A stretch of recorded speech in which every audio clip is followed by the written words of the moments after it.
আজ জন্মাষ্টমী। হিন্দু শাস্ত্র মতে ভাদ্র মাসে কৃষ্ণপক্ষের অষ্টমী তিথিতে ভগবান শ্রীকৃষ্ণ জন্মগ্রহণ করেছিলেন। দাপর যুগের শেষ দিকে মথুরা নগরীতে তার জন্ম হয়েছিল। সেই সময় আসুরিক ও পাশবিক শক্তি পৃথিবীকে গ্রাস করতে উদ্যত হয়েছিল। তা থেকে মানবজাতিকে রক্ষা করতেই জন্ম হয়েছিল ভগবান শ্রীকৃষ্ণের।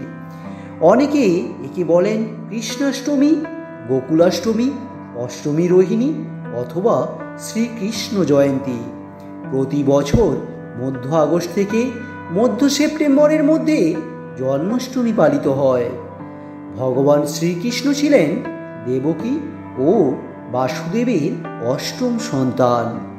পণ্ডিতদের একাংশের মতে তিনি খ্রিস্টপূর্ব 3228 সালের 18 জুলাই জন্মগ্রহণ করেছিলেন। মৃত্যু হয়েছিল খ্রিস্টপূর্ব 3102 সালের 18 ফেব্রুয়ারি। মথুরার যাদব বংশের বৃষ্ণি গোত্রের সন্তান ছিলেন শ্রীকৃষ্ণ।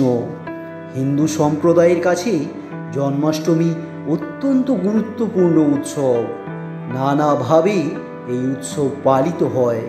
কোথাও তার জীবনের নানা কাণ্ডগান, কীর্তন, গীতিনাট্য, নাটক, যাত্রায় অর্থাৎ রাসলীলার মাধ্যমে পালিত হয়, যার অধিক্য দেখা যায় মথুরা, বৃন্দাবন, মণিপুর সহ ভারতের বিভিন্ন জায়গায়। আবার কোথাও দইহান্ডি প্রথা অনুযায়ী অনেক উঁচুতে মাখনের হাঁড়ি রাখা হয়। অনেকে মিলে সেখানে পিরামিড তৈরি করে হাঁড়ি ভাঙে। তামিলনাড়ুতে একে বলা হয় উড়িয়াদি। কেউ কেউ আবার তার ছোট মূর্তি স্নান করিয়ে কাপড় দিয়ে মুছিয়ে দোলনায় সাজিয়ে দেন। অনেক বাড়ির মহিলারা আবার দরজার বাইরে শ্রীকৃষ্ণের পদচিহ্ন এঁকে দেন, যাকে শ্রীকৃষ্ণের যাত্রা বলা হয়। কেউ কেউ আবার শ্রীকৃষ্ণের জন্ম উপলক্ষে নন্দের উপহার বিতরণের কাহিনী অনুযায়ী নন্দ উৎসব পালন করেন।